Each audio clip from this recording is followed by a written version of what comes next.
I should probably explain the title of this video before someone has my head over it.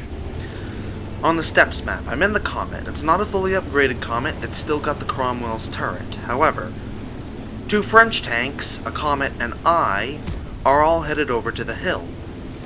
French and British tanks working together?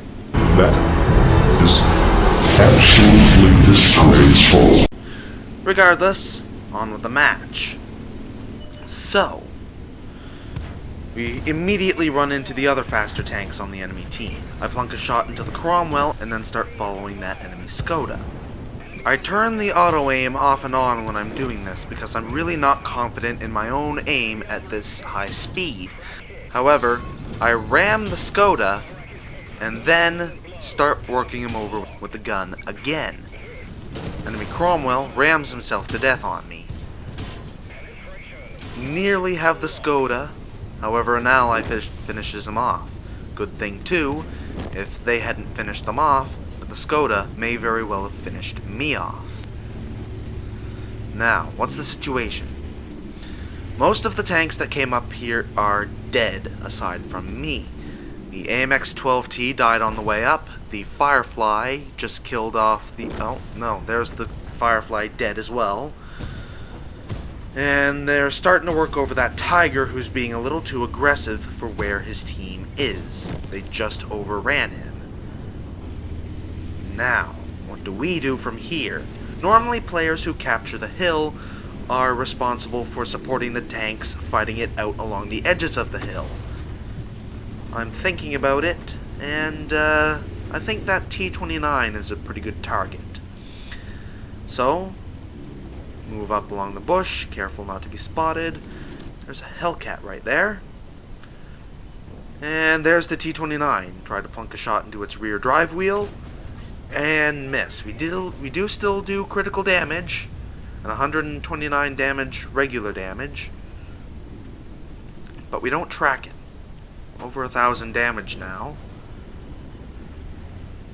Do some spotting damage, that's pretty good, but we're waiting on him to reappear. He's trying to side scrape on that side of the church right there. Fair enough, we'll just plunk a shot into his lower glacis and slowly back away. Have you seen it yet on the map? Well, aside from them being on the other side of that castle, on the screen, well, the ARL-44 is now dead.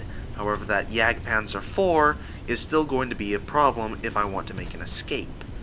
Not only that, but I don't want to rush him because his friends could very well be there.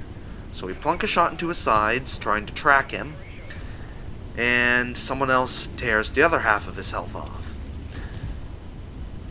We move in for the kill, and we get it, even if the shot was a snapshot. Now that is the reason I didn't want to rush him, because he's got support. Scorpion G is a very nasty gun, but it doesn't matter, I'm nuked by the GW Panther. I didn't get out of there fast enough. Our T-29 is still in that position, and he's looking to support the Allied advance towards the enemy base. There are only 2 tanks left. The WZ122 down there looks to be mostly surrounded. The GW Panther might get this T-29 if he's not careful. Let's move on to see who's doing against the WZ122. There we go. M4A3E2 nails it. Carnarvon seems to be moving in on the enemy artillery. It's pretty good. And, yeah, there's no way this guy's coming back from this. It's just a matter of time. Already shots coming in. Shots from Allied tanks on the other end of the map.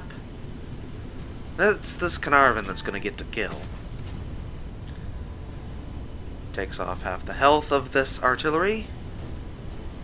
Well, three-fourths would be more accurate. And it's dead. Pretty good game. Don't think I did too badly myself, although I could have done better. 18,000 credits earned, 1.4 experience earned. Fourth on the team, not too bad. And we made a profit. We've lost our premium account, but, that's fine. That's fine.